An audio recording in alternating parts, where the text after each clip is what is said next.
It is the end of the ginger growing season. This is my smaller greenhouse that I have, and I've been growing ginger in here. We're about the midway through winter, and as you can see, my ginger's starting to die back. I'm probably pretty late for harvesting. When it starts to yellow off a little bit is when you want to start harvesting it. I had no intentions on harvesting. I'm not doing any farmers markets at the moment. What I want to do today is I'm going to take all the tops off with my machete. I'm going to harvest maybe a third of the ginger in this bed, and I'm going to do a second bed on the other side. Let's get to work. This is a perennial basil that I planted. It's actually not used for culinary reasons, albeit it still smells like basil. But this is so excellent as a flower. Look at this thing. It has so many flowers on it and it attracts so many insects. This is the middle of winter. And this thing's still growing covered in flowers, but it has grown pretty big. I've got one down the back, but I am going to give it a bit of a tidy up today and clean it up while I'm here.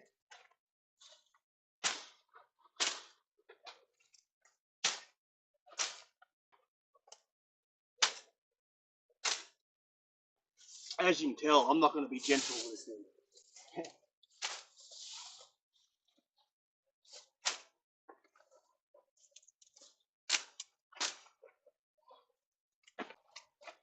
This is a pretty indestructible plant, to be honest. I've literally done this before where I've just snapped off a branch, stuck it in the ground, the plant's grown roots again, and started off a second plant. One thing that I feel every homesteader or farmer will understand is just stress about time management. You always feel time poor. Ben Hartman talked a lot about this in his books, and it's a very important thing. One thing I'm trying to do right now is cut down the amount of trips I take. So every load of compost that I run down for the bed, I'm not going to come back with an empty wheelbarrow. I'm going to come back with all this greenery from the tops of the ginger to take to my compost pile.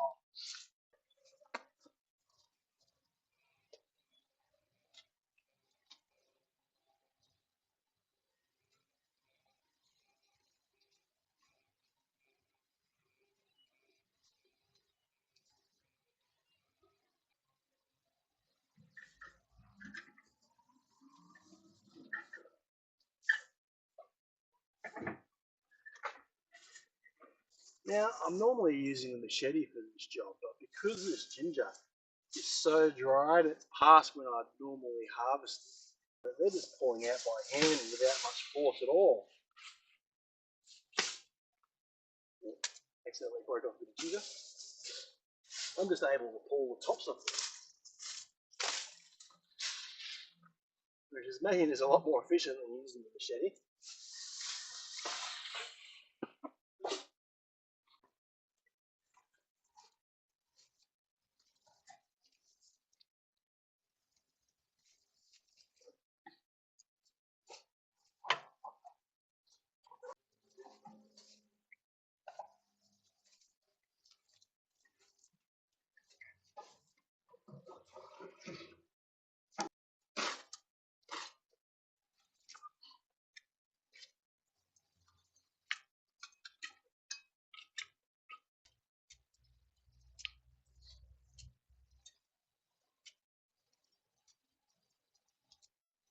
As you can see, amongst all the ginger I have here, I have some grass weeds that have kind of taken over in part. And it's been hard to really see any of that when the ginger was thick and all green. This was this one huge hedgerow. I could basically not get in here. I'll mulch it after this, and then hopefully it'll just reduce the weeds going forward. The weeds is something that's kind of inevitable.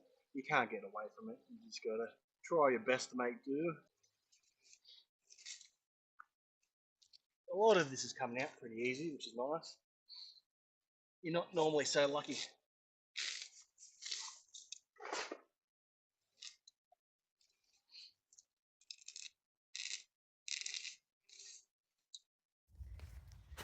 So much ginger. I reckon there's 100 kilos here in this one bed.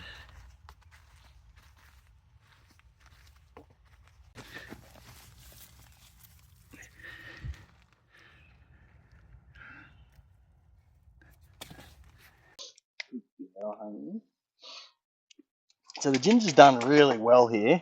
I'm pretty happy with this. I'm going to actually divide this out instead of harvesting any ginger, and I'm going to try to do another 3 beds of ginger out of this. First of all, I'm going to need to loosen it up so I can actually start pulling out the ginger because it's quite rock hard in here, and this whole bed seems to be jam-packed full of ginger.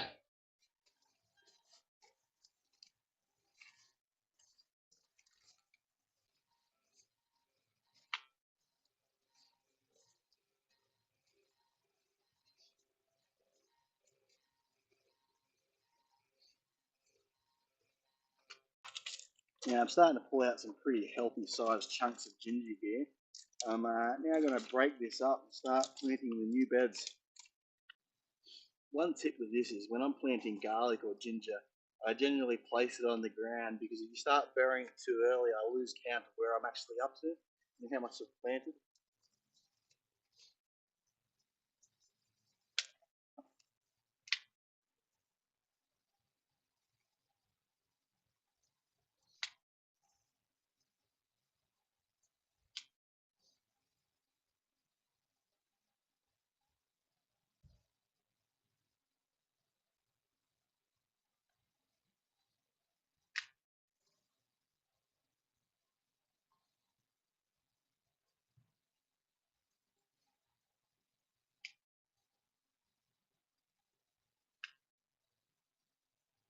So that's pretty much it. The next step is to come and mulch it. I'm a pretty lazy farmer. I always talk about trying to manage time and being very time poor.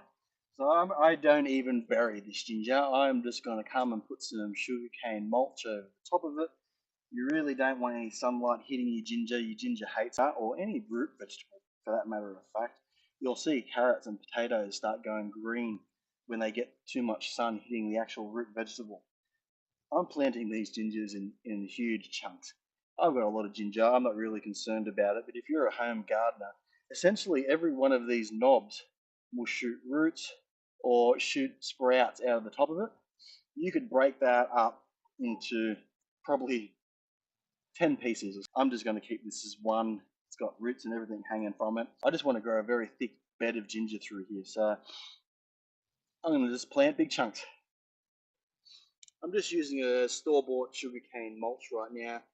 It's not my favourite. I'd rather source things locally, but beggars can't be choosers sometimes, and some days you just got to get things done.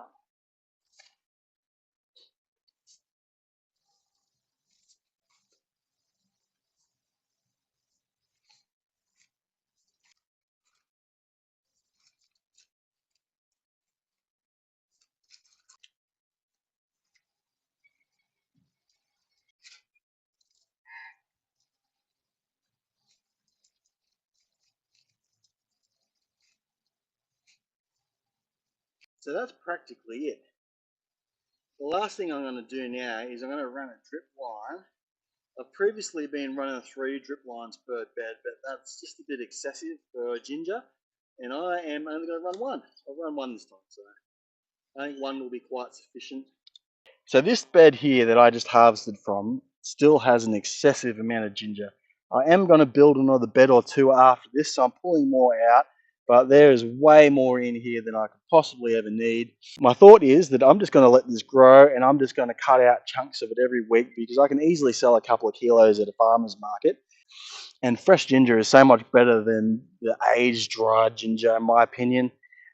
And I practically do not have enough room to pull all this ginger out of the ground and dry and store it. It's just a logistical nightmare for me. I think this technique will work a lot better.